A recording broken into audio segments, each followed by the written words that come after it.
What's up, everybody? Welcome to another episode of Holding It Down with Three Plates Tommy. Today we got a special guest with us in the building, Los Angeles MC native, bringing us stories, graffiti. You can see him everywhere. My homie from the Cloaks, talking about love and war stories. We got Gel Roc in the building today. Yeah. Three Plates.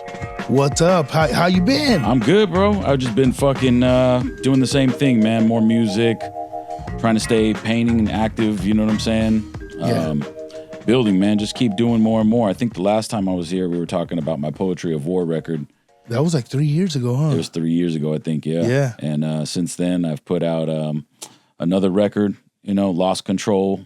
So just grinding in the studio. Man. Just in the studio making records, man. Like, just moving with intention, you know what I'm saying? Like having a vision and trying to like push through and make sure I get everything that I'm trying to get done and say what I got to say. So yeah, I got a lot to say, homie. Yeah, a lot to be on wax, on vinyl. No, you know hell what I mean? yeah. So yeah, man. Since that last what's record, the record that you did after from being on our podcast? Poetry of War. I think I did another one called Grandeur after that. Yeah, I don't remember. I think it was Grandeur was after that or before that. I do a lot of music, bro. GELROC for those that don't know, Gel Roc. I'm from a group called The Cloaks, Mass Men, Project Blowed, and Exalt the Anti, E×2 crew, all that good stuff. You know what I'm saying? Life seen different in the crew. But yeah, man, this is the last record I put out, Lost Control. Tell us a little about, like, especially the whole album, the Get Down. Yeah. So crazy. This record is called Lost Control, Buttons, Fades, and Memoirs. That's the full title of the album, Lost Control for short. The homie Cervezacito produced the whole thing. Cervezacito is a LA legend producer. There's a lot of live instrumentation on here. We have some female vocalists, some male vocalists on here.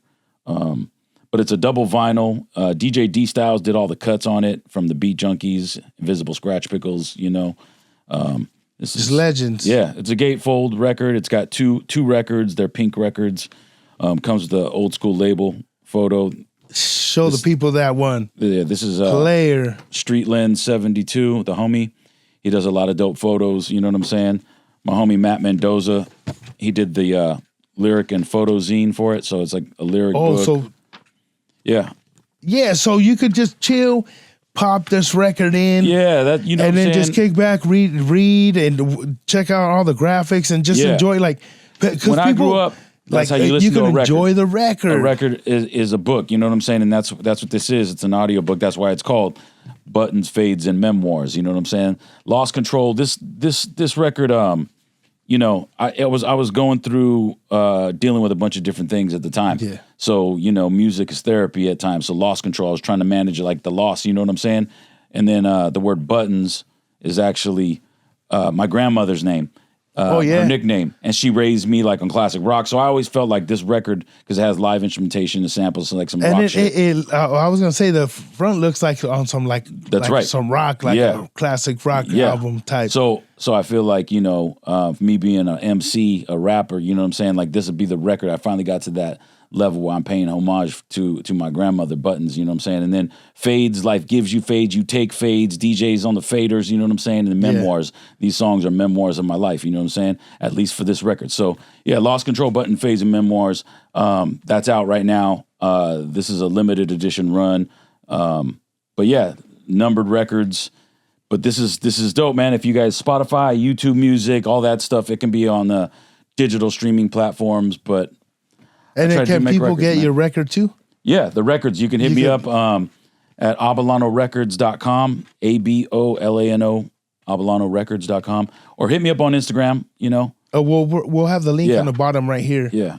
So you guys could check out and go directly to the Abolano Records. Yeah, you could see get one of these cool records and show them the inside. Dog, come on. 2 records. With the little skull on the little spit. Yeah, in the and that's what I'm saying. Like, nobody's doing the records anymore. Like, caring about the whole inside and that's how I grew up. The graphics of the actual whole thing, Yeah, that's music. You know what I'm saying? Like how I grew up listening to it. Yeah. So listen to records, tripping off the covers, reading the liner notes, and kind of just experiencing music the way it's supposed to be intended. Like a movie. You know, people collect records like they used to collect DVDs, and now, you know. And so, what's like your process? How you said, well, because it was in those 3 years, like. Yeah, I had a song. You said this is not the only. You did other ones. Yeah. So I'm just constantly recording shit. You know what I'm saying? And it's like I have different groups, different music dropping at different times. Like that record came out last year, and then that record that you had a second ago, that Love and War Stories, I put out. I think at the beginning of this year. No, actually last year. And how's Love and War Stories like? What was that? Yeah, Love and War Stories is just, again, more. They're more stories. You know what I'm saying? Is it more like were you more with you, or do you no have solo like record. other homies that came in? Yeah. So you know, on this record, I have the homie Ariano, the homegirl Rain Basu, singing on it. He's got some vocals on there. I've got a song with AWOL1 and Micah 9. You know, legendary Freestyle Fellowship. AWOL1 is Shapeshifters. You know, Bloodians and the Cloaks, Project Blowed. So it's all family. And then on this new Love and War Stories that's out right now, I have Rain Basu. I have her come back and she's singing on a song, and it's really dope, man. Just good shit. Yeah, Love and War Stories is more on some like West Coast, you know, like this Lost Control record's on some hip hop shit. It's got dope cuts, but it's got a lot of range. Yeah, because it's 2 records. You know, it's 21 tracks.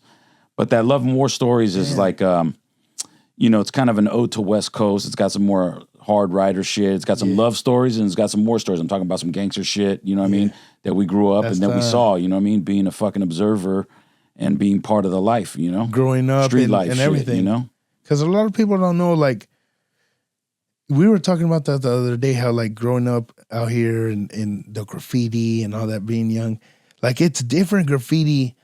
Being a graffiti writer in LA than being a graffiti writer somewhere else, because I don't know, it's just everyone. I don't know now, dog, or I don't know how long it's been, but everyone, they're like a gangster now. They're like fools are strapped up and all this, and I'm just like, hey, what? Just like, I just trip out how it's different, and then other people from like other places and.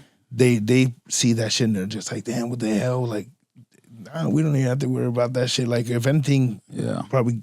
Well, things go in cycles, man. In the 90s, it was gang life, you know what I mean? Like, the West Coast. In the 90s, you get shot for doing graffiti. What? Yeah. So you were either like in a gang, or you were a fucking vandal, or you got jumped in a gang and you were a vandal. You had to be in a gang. You know, you know, one of my crews I grew up with, the Life Seen Differently crew, we had different cliques within the crew. You had the gangsters, but they were graffiti heads, and they were bombers, and they just got up. You had the piecers who were like, you know, the more artist clique, and you had the fools that were, you know, the Lokes. The Lokes, and the fools just bombed and just got up, and they were the homie, they were the fucking cousin, they were the they're homie from back in the day, like.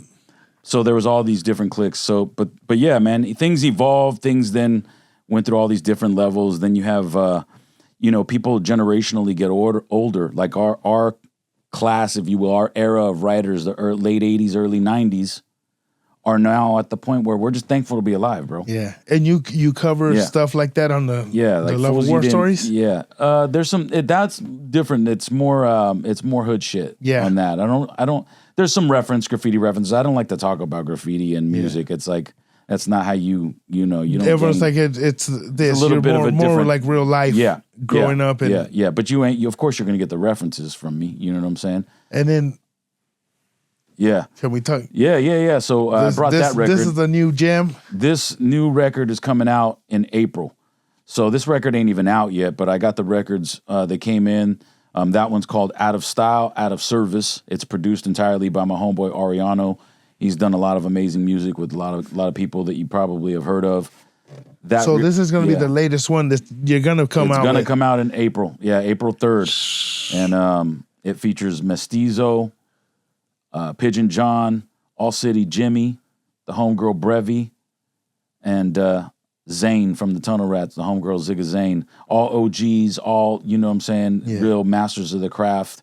And it's a dope record. These records are meant to take you on a trip, you know what I'm saying? Like, take you somewhere, you know? So, there's a lot of different styles, but a lot of heavyweight MC shit, you know? Do you do the Project Blow, the anniversary. Yeah, I just played the Project Blow anniversary in December. What is it now? The 31-year anniversary. 31 years. Yeah, so that kind of says it a lot right there. You know, we just did our Project Blow anniversary, 31-year anniversary in L.A., you know, at fucking, I can't think of the venue right now. I went to Project Blow. The venue, but yeah. Like in 05 or 06. Exactly. You know, 06 probably. Yeah. And like they had it every Thursday. Every Thursday night, Project Blow. Thursday night, and I just remember just going right there and tripping out on how it was like.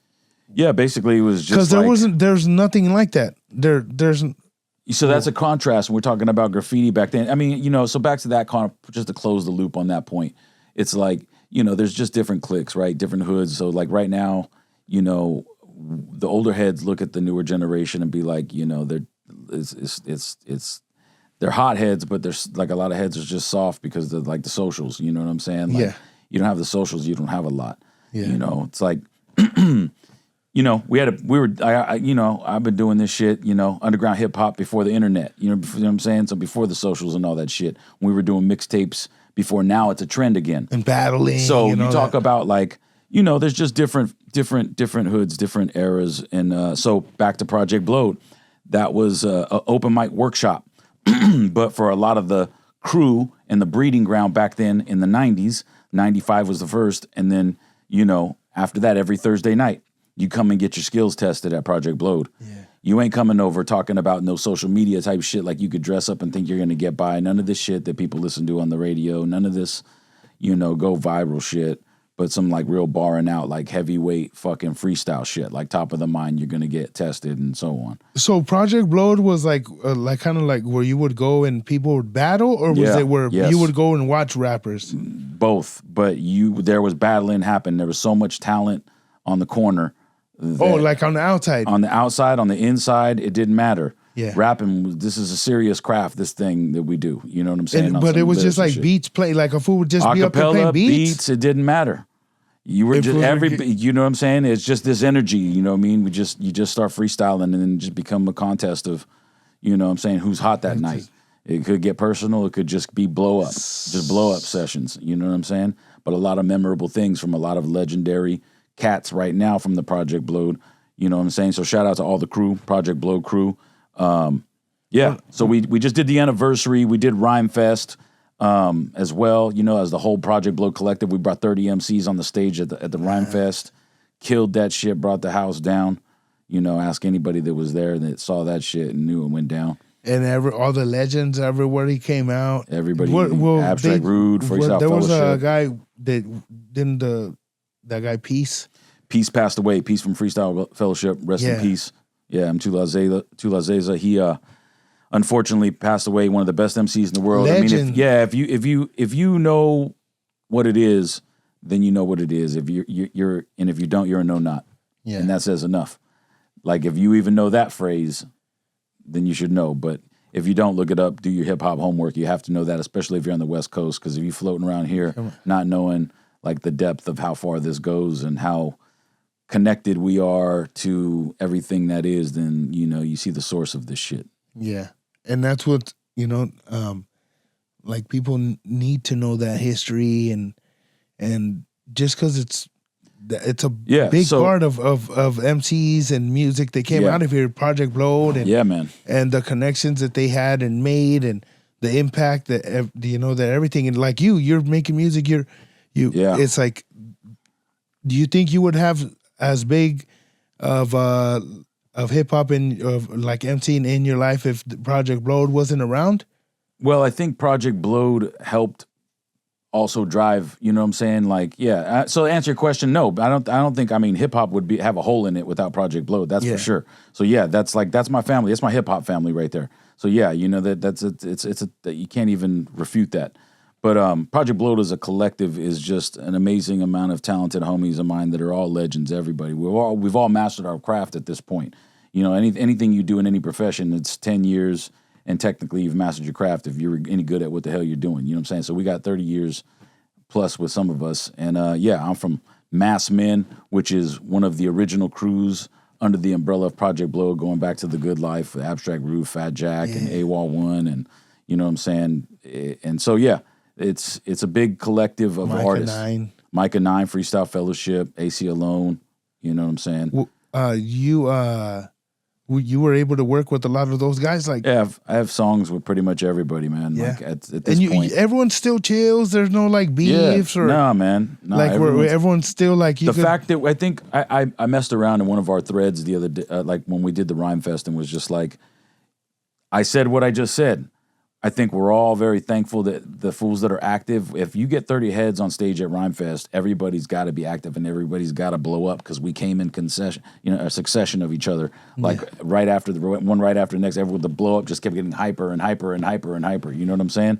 Like it's intense. You know what I mean? And in the dopest way possible. And then to have everybody like that on a stage, under stage. one roof, that's hard. Gangster shit. It's hard to get 5 of the old school homies together, exactly. You know? Imagine having everybody go up to the plate and just kill it and hit it, you know, hit a home run and shit. And what was cool is that people from, you know, like they used to go to the Bloat and go watch these guys or go to their shows, and they probably haven't seen them or they haven't been able to see them for years. Yeah. And then they go to something like that and to see everyone out there, man, that would went crazy. I'm doing a lot of music with everybody. Shout out to CR, shout out to Stro. I just did a couple cuts with them. You know, Mr. CR, and I have all the Project Blows on these records, you know what I'm saying? So, you know, I did a record called Mass Elements. That featured like everybody we just talked about, basically. Yeah. You know?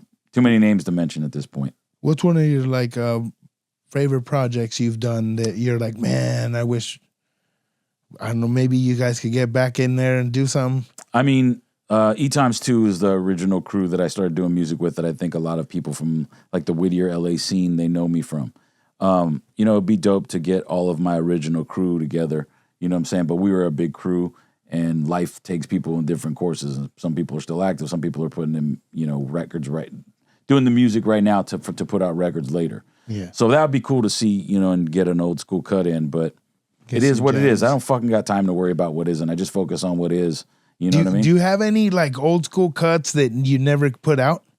Yeah, of course. Where you're like, oh man, why didn't I put this out? I mean, for the most part, to be very honest, I put out almost all my music. Yeah? But I just don't need to waste my time. I feel like, you know, I'm good. I'm good with what well, I like got maybe to say. like if you recorded with someone, you're like, hey, we never did nothing with this dog, and they're just there. There's those songs for sure. And then, or you never brought them out, and then you ever think of making like maybe a little record with all the old cuts, like that would be cool. Yeah, like these are the cuts that we had stacked up from back in the day with this guy's there. Yep. This guy, you know. Yeah, I've or got videos. Do you have cool videos?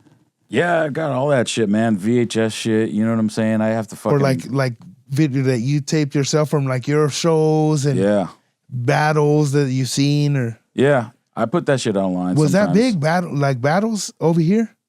Yeah, but before these scripted battles, you know what I'm saying? Where they're freestyle like, it wasn't. It wasn't that. You know, turn the camera on. It was like if somebody had a camera on, that's one thing. But we didn't have meditated. It was like, in the parking lot, fools start rapping like, freestyling, and just getting after each other. It. Yeah, vibing. Yeah, it was. We were going for your soul. You know what I'm saying? We weren't doing it for the, you know, the crowd response inside of a studio that's scripted. And I'm not dissing that. I'm just saying the difference. Was that so different than MC? Approach. Yeah. That's amazing talent unto itself to do what that generation did after us. But yeah. You ever thought of writing like a book, maybe, or? I mean, I just showed you a double LP. That's an audio book. You know what I'm saying? Yeah. Like that to me, in my mind, I've thought about writing a book, but of course, I don't have the patience. I don't have the patience to write all of this. You know what I mean? Because even when I record, this is your book. It is, man. I write stuff, and then you know, once I know that the story is baked in my head, it's like I got to just record it, and I have access to too much really good producers, and we make music. Or like projects with like if you have home videos of old school stuff that Yeah, man. Getting stuff together, making like a documentary. Has anybody made a documentary about the Project Blowed? Yeah, there's documentaries that are out. I think it's probably due for a new one, actually. We need to film like where we're at right now. That would be dope, how things have evolved. But, you know, the world is watching. If you're watching the socials and you see in the 31-year anniversary and the documentation, if you're paying attention, it's out there. The documentation's out there. Yeah. Right now more than ever, actually. I shouldn't even say that. We've got baseball cards and shit of the Project Blow crew that you can go out and buy and tells little stories on the back of the cards about when our first record came out and this, that, and the other. We have the NFTs, the cloaks that did the beer release, you know, with our record album release. And, you know, the documentation's heavier than it ever has been. Yeah. Using all fucking resources. And the internet now. Yeah. Anything. Yeah. You could you could ask Siri, hey, Yeah. let me get some information on whatever. Yeah. Yep. Do you think that's changed a lot? You think AI's changed a lot of fools' writing? Of course. From how before we used to bam, bam, bam, bam, bam. Now they're just like how I was telling you could just tell a fool like, hey, I want a story like this, about this and that, and it'll just write you a shit. I don't, like, dude. Yeah, it's amazing. I haven't gotten that evolved in fucking figuring out the next thing. Yeah, it's a whole universe I don't care to delve into unless I have to when I need to. A little bit, but not too much. But I just see like, that a lot of fools are doing that with like corridos. Well, really? People are doing corridos and they'll tell like, say, hey, we want a corrido that sounds like this guy's style, but more of this guy singing it. How that would sound, and then they do it, and then they'll write it. You know, it's like, and then which is cool. I mean, but it's lyrics. I don't know. Whatever people want, then if that works for you as a listener, then cool. But as an artist who's been doing this shit for a very long time, I think you know that if anybody that all of a sudden just came out of nowhere, fake, they have no catalog, they have no shows, they have nothing of any substance, and all of a sudden you think they're like this online because they see a formula and how to fucking mimic what they see. You know, some people probably can pull it off cleanly and make something of it, but whatever. Sometimes I trip out on. You see fools on TV. Like people that win awards and stuff, like you're like, I've never seen this dude before ever. Well, that's what I'm saying, man. Like, then they'll be like, oh no, they've actually been famous. You're like, dog, I've never seen this fool. Yeah, or I just see like right now a lot of ads for artists that I'm just like, what? And I've been through that city a million times. I never heard of this cat, and but the world's big enough, and I'm not doubting the talent, but sometimes it just seems like there's an abundance of artists and heads that I just like, damn, where did all these people come from? And then there goes that where people get into the... I feel like there's a lot of fucking online props. And then now they're just like little AI props. I don't know if they're real, to be honest. That's what sucks. You don't know what's real. Somebody called me about something the other day and I was like, something feels off about this. Like it's dope, but something still feels off about it. It's just everything about it is flawless. Yeah. And it was just too, I don't know. Maybe it's this artist that's really, really dope. I don't know. But we'll see. But it still seems my Well, they were saying stuff like Drake. You know how Drake, he's producers. Before we get into the Drake talk, we're going to get into our next segment of What's in the Fridge. What's in the fridge, Tommy? What's in the fridge? We have everything. Cervezacito hooks us up, dog. Damn. They fill our fridge up with all their new beers, and we let the world know about them. Hell yeah. But hey, today we're going to be rocking with the Super Firme. Super Firme? Super Firme is a new beer that they got in the brewery. Check out the can, dog. Damn, Holmes. Let them know the percentage right there. For everybody that doesn't know, the Super Firme has damn dog 11%. Holmes. 11% in the building. You're gonna try it or you want to get something else? Nah, I'm gonna get that Pisto, Holmes. Oh, we're gonna going with the Pisto. That 11% will put you to sleep, bro. That's the Cosby. That's the Bill Cosby right there. That's just for show. That's for looks. Yeah. That's for like, all right, Yeah. But right now we're gonna take it a little mellow with the Hell Bisto Fools Gone Wild. Make sure you guys go get the last batch of foods of the Bisto at Cervezacito Brewery.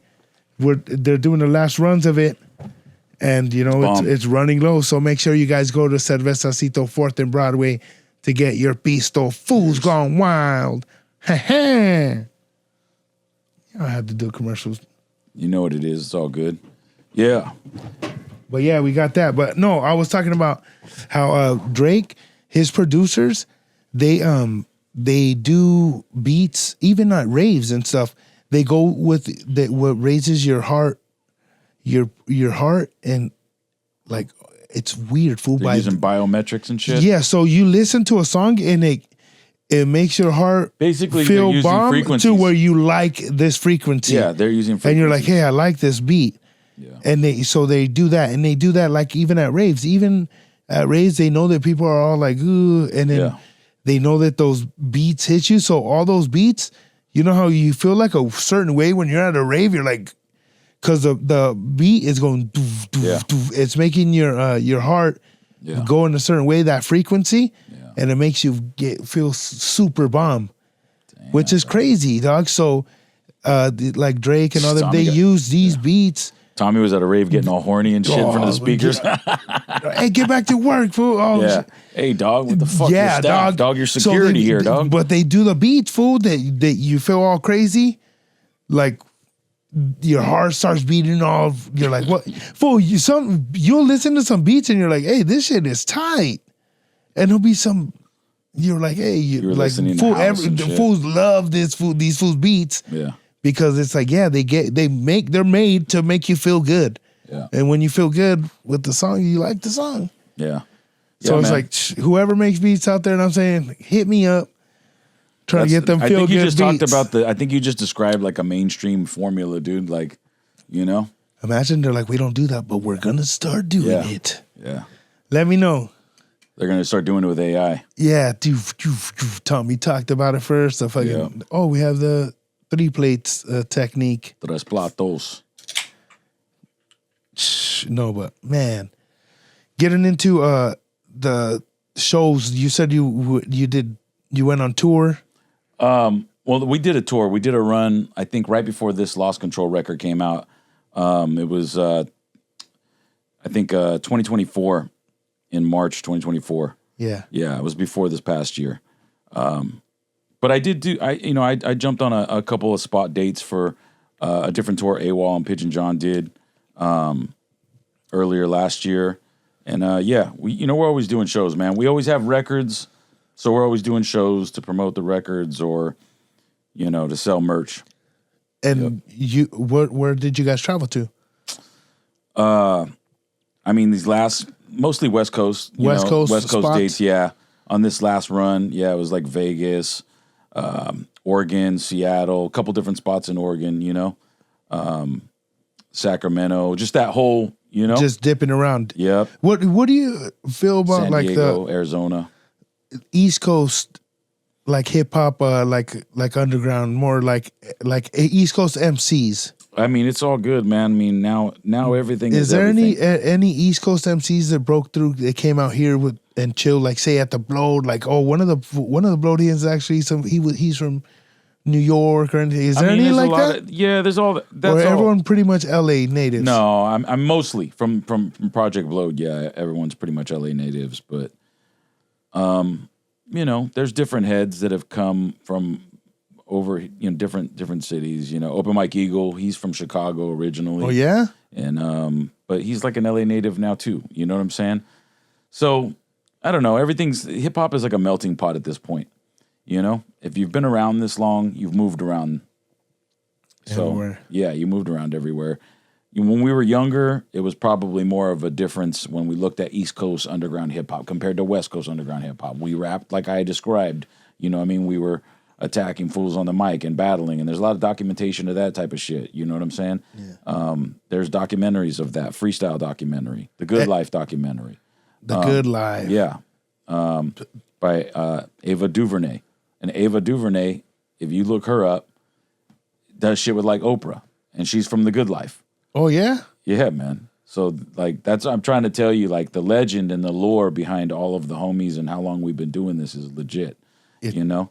So anyways, the point is, yeah, like you're asking about the East Coast back then was like the breeding grounds and the foundation of what we were building, which is right now. Now we're on the back end of this shit where we're talking about baseball cards of us and all these records that we make and the tours that we do, still doing it. 31-year anniversary we just had, you know? Yeah, that's wild. But yeah, me and my group, the Cloaks, me and AWOL 1, we got a new record that we're working on. The 4th Cloaks album is about to come out, probably maybe the end of this year. Before that, even in the summer, I have another group called Exalt the Anti. Me, Meg Abusive, and the homie D-Ski. D-Ski's a, DJ, producer, masters a lot of records. He's mastered hundreds of records for artists from everywhere, all over the world. Yeah. But yeah, man, I have all these records coming out. The next one, like I said, Out of Style, Out of Service, produced entirely by Ariano. If you pull that record out the sleeve, it's a green record, you know. But and yeah, that's you like you tell them like, hey, let me get I want the green record because that's dope. The other one's a pink record in here. Yeah, yeah. And it's like you design that's a galley. Yeah, yeah. Let everybody see. And then what I like is when you put the center label in the center. Yeah, the label's player, dog. Like nobody. Come on, that shit looks like you got to put gloves to put this motherfucking thing on. Gel Roc. Make sure you follow me on the grams, keep track of the records, go listen on the digital platforms and all that. This record comes out April 3rd. It ain't even out yet. You're holding a piece of the future, Tommy. How do you feel? I feel good. You're glowing green right now, dog. It's like when they open the briefcase on Pulp Fiction. That's right, dog. In fact, the next record for the Cloaks is called Cloak Fiction. No. All the Cloaks records. Because you did the Cloakwork Orange. A Cloakwork Orange, yeah. I have that record. Yeah, so the Cloaks is me and AWOL 1.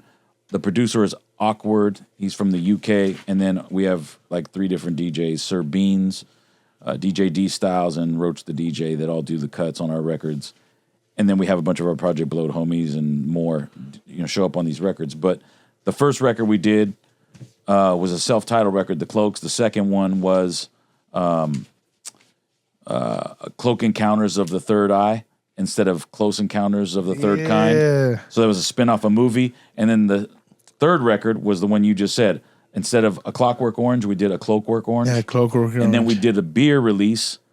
You did the beer, Cloakwork Orange beer. Yeah, we had that label, and it was at a Cloakwork Orange, and we did that album release, but we had a song called Friday Night Flavors. That was the name of the beer. It was an IPA. Nice. It was a double IPA. And are you guys going to be bringing out any more beers? Yeah, another work, something like that. So, Cervezacito. Cervezacito, let's make something happen. Let's get a collab happening. No, but that's cool because that's like old school hip hop, Yeah, it was shout out to Beer Tape. We had our own beer, and you scan the code and get the music, So Project Blowed Cervezacito. There you go. That would be so like they'll have like a Gel Roc beer of everybody else. There's a Project Blowed cider, alcohol cider that they give away as part of like an official battle at the anniversary.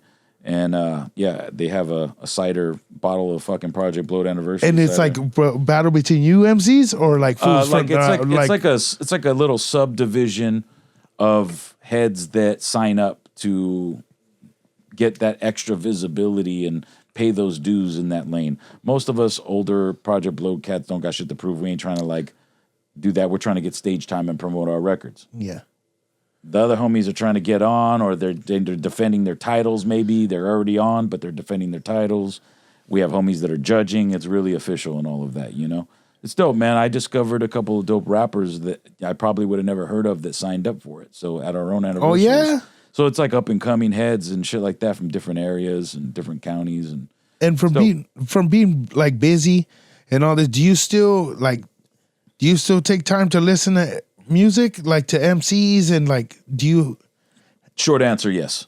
Yeah, you still take your time. I do, but I don't keep up with everybody's old school stuff because like you listen to your old school stuff, or you still take time try to let's see what's coming in there. New MCs like, hey, there's this new fool that's dope, and he's 23 or he's from LA, whatever. As anything you say like that. I can't think of anybody. MC. Nah, I'm more discovering other artists in different genres, like Eka Vandal. Yeah. You know who that chick is? Nah. She's dope, dude. Bad? She's super dope. She's like on some punk shit. Yeah, she's super dope. So I listen to all different genres of music. What's some random music that you listen to that people might not? It's not, people might be like, "What? This fool fucks with that?" Because there's people that love that. Like, dog, you listen to Gel Roc. That fool was talking about. Yeah, just like punk shit. Like Co-Defendants are my homies. If you heard of Co-Defendants, it's my homie Chesky and Sam King. Yeah, and they have a single coming out, I think tomorrow, with fucking the DOC. Oh yeah, the DOC. That's old school, like out here punk rock. No, oh the punk rock. Well, so if you've heard of NoFX, NoFX is a big punk band, and that's Fat Mike. Yeah, his punk band. They're legends in the punk scene, but. Anyways, man, yeah, I listen to all type of shit, dog. I don't know. Eka Vandal's the new chick I'm listening to. Eka Vandals. Yeah, go Eka Vandal, some chick. She's dope. Shout out to her. I'm just on all type of shit though. Like what's going on? What do you do out here? Like just straight studio smashing all day? No, I mean I work and shit. You know what I'm saying? I got a day job. I gotta, I fortunately for me, bro, when I was young. Being a vandal, I got busted being a vandal. I had to go through all those phases. You had to pay restitution. You got to get a job to pay restitution. I'm not going to go down that path right now. That's a deep rabbit hole. Yeah. But for those people that know, we have legendary stories that have been documented on 2020 and the LA Times. That's enough said. I don't need to incriminate or say anything more. I've already lived that life. But the point is, I was fortunate to have kids at a young age. So I have a couple of kids. You have kids. Yeah, so that was a good thing because that helped, ultimately that turned into a blessing. Everything serves purpose, right? Yeah. So that's why that record right there, out of style, out of service. I do this out of style. I do this out of service for my community, for the people. That's how I share music, is how I share these stories because I know it could help people either relate, or deal with shit. But yeah, man, I was young. I had kids. That helped me straighten my act. And, instead of chasing a dream, I built the foundation to live my dream. Yeah. So, you know what I'm saying? That's dope. And then, because a lot of people, some fools stop what they're doing because they have kids. Yeah, that's my point. Some people, You know what I'm saying? They're like, Dick, what happened? Like, nah, Dick had the kids. It's like, that's my point. Well, they use dog, then do it even harder. But it's an excuse as a dream killer. That's my point. Yeah. I didn't let nothing kill what I was doing already. And I manifested. I run my own label, Abalano Records. You fucking got holding it down. Yeah. You know what I'm saying? This is what we do. I don't think about it. I just do it. That's who I am. I mean, 30 years worth of fucking vinyl records, tapes, CDs, all of it. I have little fucking Cloakmobile Hot Wheels that I have at my merch table. I've got fucking so much, 7-inch fucking record adapters, whatever you need. What shows are like? Do you got have any shows coming up like? The last show I just did, To Live and Die in LA. LA Essentials. I just performed there. Estevan Ordio. Yeah, he threw it. To Live and Die in LA is his with the homie. Yeah, man. So how was that show? It was dope, man. I set up merch, made a lot of new friends. Yeah, had a great time. Rocked a few songs, drank some beer, and sold a bunch of records. Yeah, and Desmadre was there. Desmadre was there. Hell yeah. Yep. I wasn't able to go. My homie called me up, and we had our show, Chistecito. And my homie's like, "Hey, I'm here at the show, dog." And because I was like, "Come to the comedy show." He's like, "I'm here at Living Down in LA," and I was like, "Oh." But yeah, so it was cracking. Yeah, it was dope, man. It was a lot of fun.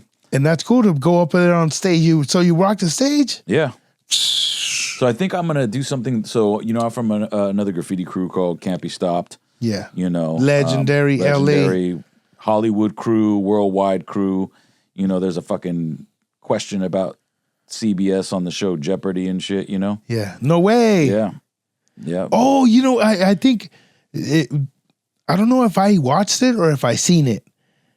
Like, I don't know if I watched it when it was an actual show, when they were on the Or show? you It was saw it actual online. question, or if I you seen probably it online? saw it online. If you saw it live, that would be crazy. That would be dope. So we have a documentary movie that we actually did the viewing at Super Chief Gallery before the LA Essentials show. Oh yeah, like 3 or 4 months ago. And so now we're going to do another viewing of the movie. I don't know the venue, but I think it's going to be on February 28th. And I'm going to do a set there for the crew, with the crew. Yeah. Details. If you follow me on Instagram, you'll see all the details for sure. To go check out the shows. Check it out. Yeah, it'll be raw. You know, I mean, it's hip hop. I'm hardcore hip hop. Don't get it twisted. I'm not here talking about cars and no bullshit. Like, you know that. Yeah. But for the viewers, if you don't know, I'm an MC. So, like, you know, we're talking this life shit. We're talking real shit, real hip hop shit, but music shit. It's evolved over 30 years with, you know, vocalists and singing and instruments. And, you know, you go from the battling shit to the craft. You know what I mean? If you're trying to evolve. Do you think that I don't know, I just seem like people ain't as dedicated, or like when you see like Project Bloat and all the MCs that came out of there, and those guys, they're like all about like being an MC and like their lyric, like what they're writing and everything. And I see, like, I notice new stuff, like, you don't get that no more. Well, you just got, there's a lot of dope artists. There's a lot of MCs. There's a lot of talent that's out there. I think social media has been both good and bad. Like, you know, you can't discern who's fucking AI but that's my point. Like, you know who's who. You could see talented motherfuckers don't just come out of nowhere. Yeah. You know, they have a legacy. So there's kids out there like Coast Contra. That's like a new group that's out right now. They have like this 90s flavor, but you could just tell they're young. They've got the energy. But, and they're like Raz Kaz's kids. 2 of them are Raz Kaz's kids. Yeah. There's a lot of dope heads, man. It's just a different time. So, you know, I don't. Rifleman's son, doesn't he rap too? Yeah, he raps too. Yeah. And he's on a whole different wave than Rifleman.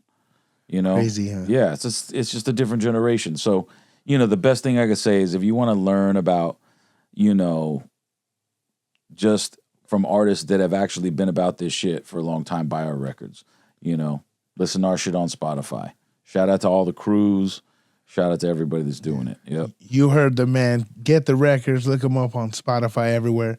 We're going to go into commercials right now, let you know what keeps the wheel spinning, everybody.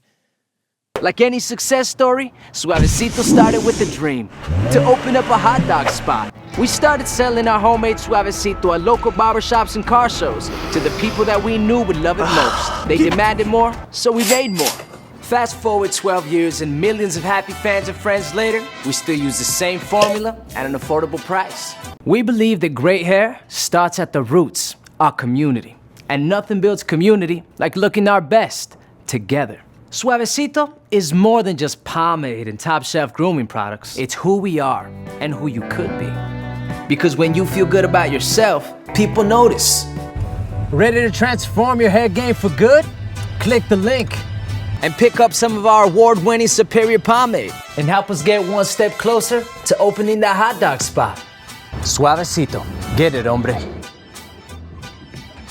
What's up, everybody? Welcome back. Thank you to our sponsors, making the wheel spin. One thing I wanted to talk that we didn't get into or haven't spoken about is E times 2. E times 2 crew. E times 2. How, like, for those out there, you know, that there's Gel Roc fans listening to this and all that, and they, you know, they're like, hey, what happened with E times 2? How'd that start? Yeah, man. So that's the that's beginning. all like Whittier shit. You know what I'm saying? We're all from Whittier, you know, and just doing underground hip hop with AWOL 1. We were making tapes, dude. Yeah. You know, one-sided tapes. We didn't even have enough material to put out a 2-sided tape, or we did, and we just didn't have, like, I don't remember if it was the money or the fucking thoughts, but yeah, we started doing tapes, and just like we had a crew. Endangered Element was the actual name of the crew, and then, you know, there was like party crews in that time. We were kind of springboarding from the party crew era from Whittier. The rap was always there. Yeah. And anyways, we put out a tape, and here's why. It was Endangered Element Crew. But when we put out the one-sided tape, everybody only had enough, space where everybody could put their name, and we couldn't put Endangered Element Crew, so we put EE Crew. And then that became E times 2 eventually. That's cool. So E times 2. Yeah, it was EE Crew on the first tape because it was a one-sided tape. And then by the second tape, it was EX2 because, just like 2 E's, And who was on there? So E times 2 was the homie Syndrome, Virus, Regret, Digit 6, Origin, and Roach the DJ as a DJ. AWOL 1 did a lot of stuff with us. He produced a lot of our first shit because we were all from Whittier. We were all just fucking, and then like Roach the DJ was E times 2, but he's also from LSD.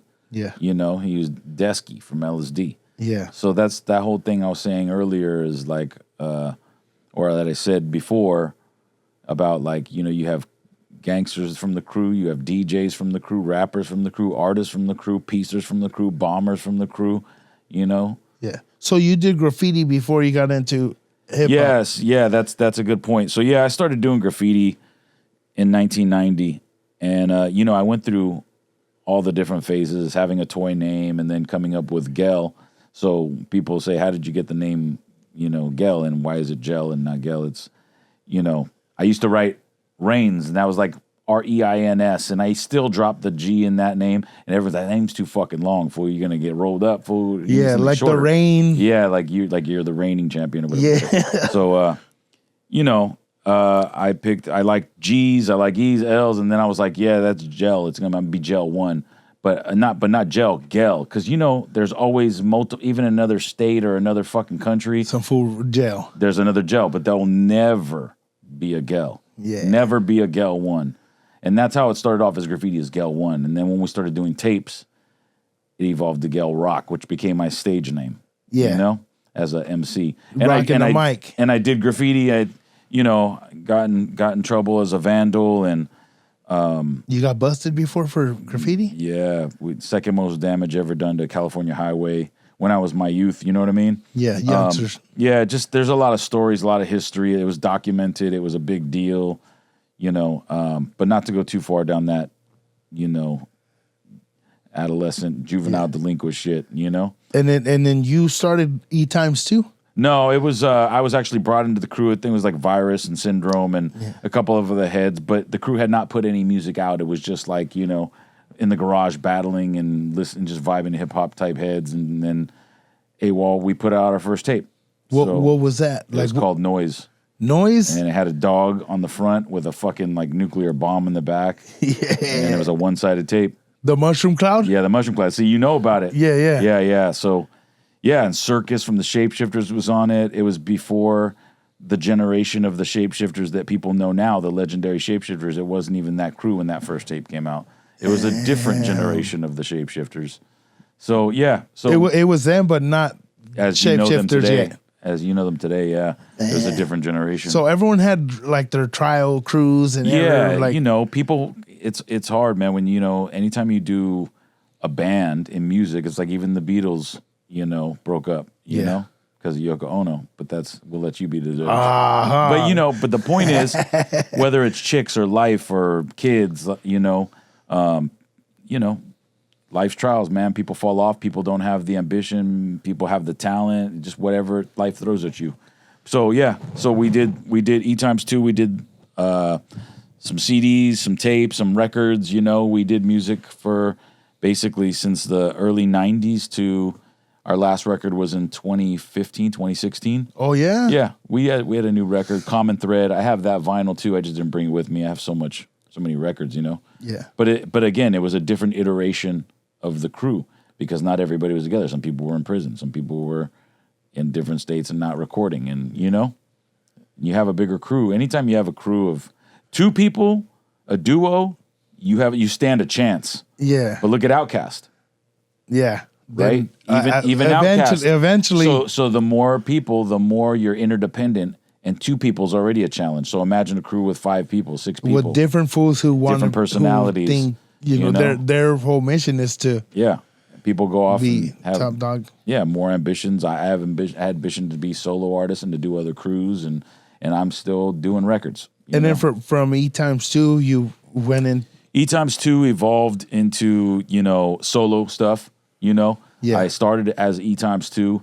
Even when I was doing graffiti before that, everybody I knew, we were freestyling. Yeah. We were just doing graffiti, but we didn't take it serious. We weren't recording, we weren't putting out music. And then it evolved into, I started getting busted from doing graffiti. And then I was like, let me get into the music side.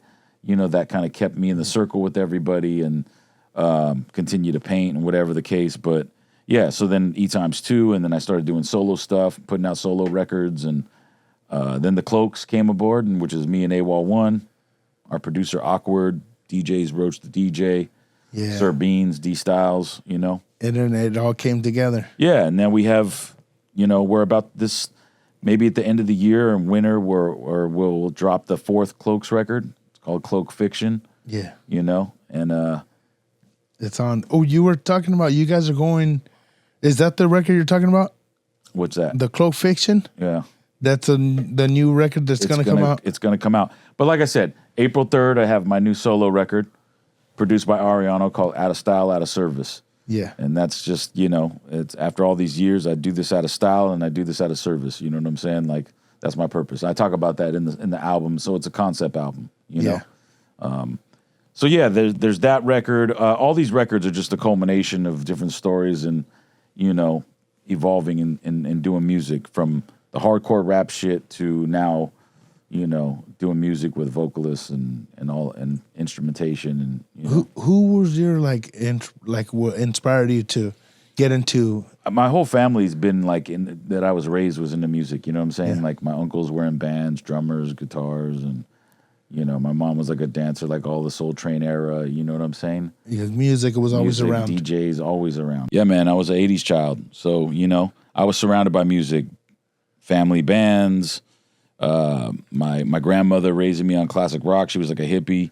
Yeah. My grandfather would just drink all the time, and he would test me on different genres of music. Like he would be like, "I'll give you a quarter if you could tell me the name of this song in the band." So I would listen to all these different bands and shit, and then you just adapted. Yeah, just different styles, 2 different genres. Because during the '80s, it was like K-rock vibes, but it went from funk to hip hop. And the DJs to alternative K-rock and, and raised off classic rock. So it was just well-rounded with music overall. That's why, the Lost Control record has so much, range and sound, from hip hop. And then it's, hip hop, horns, jazz horns, and then, vocalists and live guitar and bass and, Yeah. Yeah, so. Just taking everything from everywhere. Yeah, pretty much, man. Just it's all life shit, Yeah, I think we're all products of our environment, no matter what. That's how you have a lot of trendy shit, right? Like you got people saying, you know what it is, or whatever the case. We're just products of our environment, Tribalist, What about new hip hop, new stuff that's coming out? There's a lot of dope new shit. We're talking about Ethan too. Griselda's all those dope. guys. Yeah, that's a good example. They came out and kind of set a new blueprint. I think that took a style of hip hop that sounded more dark and more real about their life and how they came up, and made it a little bit more crossover. And they had success doing that, which is dope. Yeah. I got a lot of respect for Griselda, because they also recognize lyricists and they bar out and they make an effort. Yeah. So it's dope. Yeah, there's a lot of dope shit like that. Yeah, they put. Yeah, and now they have a lot of spin-offs, and there's a lot of everybody wants to be a coke rapper. You know what I mean? But who's who, and then who's like no fool, you ain't talking. Yeah. You fools are talking about coke raps, and it's like. Nah, fool, you don't live that life. I could tell. There's some that they're you want to sound like you live that life, dog, but you ain't lived that life, dog. You ain't lived that life to be talking like that, dog. What about you heard of La Russell? Yeah, he's dope. He's another good example of that kid's killing it. Yeah, he's killing it. He's another good staple of independent movement and taking your music by the horns. It's like me. I run my own label. I've put out records for 30 years. Yeah. You know what I mean? It's like I don't need no permission, and now I don't need any validation. I just do this. And did you see he's doing it where he's selling CDs? He's like he's burning the CDs. I mean, we did and that in selling the 90s. them. Yeah, well, We would take spindles of CDs and sell them in the 90s. Yeah, so he's doing that now. Yeah. So he's coming out with he's burning CDs and he's doing these shows, and people could buy his CD at the place, and he's trying to get to 100,000 CDs sold. Oh, he's got some goal or something. Yeah, so he has a goal, and he's been doing it. He's been successful, he's going to be a part of the Super Bowl show. There you go. So like Jay-Z is going to be one of the acts with Bad Bunny. Yeah. I think Jay-Z is bringing him out.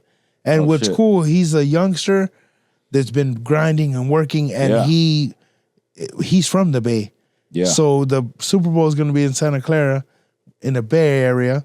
So just to be, I mean, imagine that. I mean, yeah, that's probably more than he ever imagined. Yeah, he says to himself, we're gonna watch him from the backyard to the Super Bowl. Yeah, like he started all his shows and filming. He would have backyard concerts and invite his friends and people, and he blew up, and used the internet and everything as his advantage. And now it's like Jay-Z went to go see him at one of his shows. Told him, "Hey, it's crazy. Let's go do that." It's like. I say shit like, from the back street to the C-suite, from the courtroom to the boardroom. Shit is legit like that. There's levels to this. Do you think luck has a lot to do with? No. I think, in hip hop and this. I mean, no. People, you can always. I mean, I sounded very definitive, and if I backtrack and I'm like, okay, it takes a little bit of luck depending on what you're trying to accomplish. Luck has to do with you being a very small percentage of artists that get chosen to be a celebrity and a success, if that's what you deem successful. I don't deem that to be successful for me personally, because if I blow up as a product of my music and my push and how I move, then so be it. I'm an original artist. I could be doing things to blow up. I could be doing things to be trendy and popular, but, that's not what my aim is. Yeah. I'm do this for the craft. I do this, with purpose. Yeah. And so there are people that are one-hit wonders. That takes luck. That takes opportunity.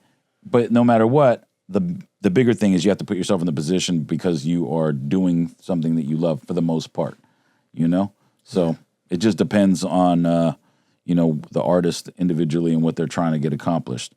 Does La Russell want to be playing, I'm sure he does want to be playing the Super Bowl, but my point is, I don't know. I think he's been paying his dues. I don't think that's luck.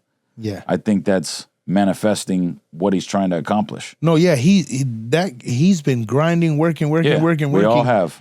Till what it says, it's the right person, the person to see you, what you're trying to do, to give him that boost. It's like, man, that's so dope. Like, there's people that want to do stuff, and sometimes they're like, nah, it's too late, or no, everybody's doing it, too many people, and stuff like that lets you see, like, no, you could do it if you wanna do something, as long as you work at it, you keep it going, and it might not be overnight, it might take longer, whatever, but if you have a where you want to be yourself, you could get there by working. I'm at where I'm at. And that's where I want to be. Yeah. I'm a fucking label owner. I put out my own records. I control my own destiny. I own my masters. Yeah. Would I like to live full time off of it? Maybe. Maybe the headache of being famous isn't what I want either. I don't need the scrutiny. I don't, Yeah. I'm good. I like not having to compromise what I do. Yeah. But it all depends on the individual artist. I think Lil Russell's probably a little bit younger, and that's great. That's what he wants to do. Yeah, that's dope, man. More power to everybody that's pushing for it, Mad love to all everyone that's out there trying to push and perfect their craft and get everybody to, see money, their vision. Man. Get money however you want to do it. You know? to have people see your vision. Yeah. And being able to. I think he's already successful. I think a lot, if we're talking about him, he's successful. Yeah. And you know, it's just cool to see, people that have the what is in mind and they're working at it, and when you see them succeed, it's like, yeah, dog, we can do it. Yeah. And it don't matter, Yeah. That's what it is. But we want to thank you for coming out here and telling us stories. Yeah. And letting us, talk about your new albums and all the movement, everything is going on. Hip hop, Los Angeles MCing back in the day to now to the new stuff, everything that's coming out. Taking time, out of your schedule to come out here and blessing us. We appreciate you, man. Yeah, shout out Thank you, to holding it down, man. Do you have any shout outs or anything that you want to let people know? Like I said, follow on the socials, Gel Roc, GELROC, Apollano Records. Go on iTunes and Spotify and type it in, man. Punch it in, listen to some new music, Lost Control, Buttons, Fades, and Memoirs. You can look up the Cloaks. And the new record drops April 3rd, Lost Control, or Out of Style, Out of Service, produced by Ariano. Yeah. Yeah, man. Out of Style, Out of Service. You heard it by the man himself, Gel Roc in the building. Yeah. Thank you, everybody that joined in, tuned in, like and subscribe. All the links to Gel Roc will be here in the bottom. You guys can link straight to be able to get one of these records, you know what I'm saying, and to next shows that are happening, Instagram and everything else. Thank you once again to Cervezacito Pomade, Ethan on the Wheels of Steel, and everybody that made this happen in the house. Yeah.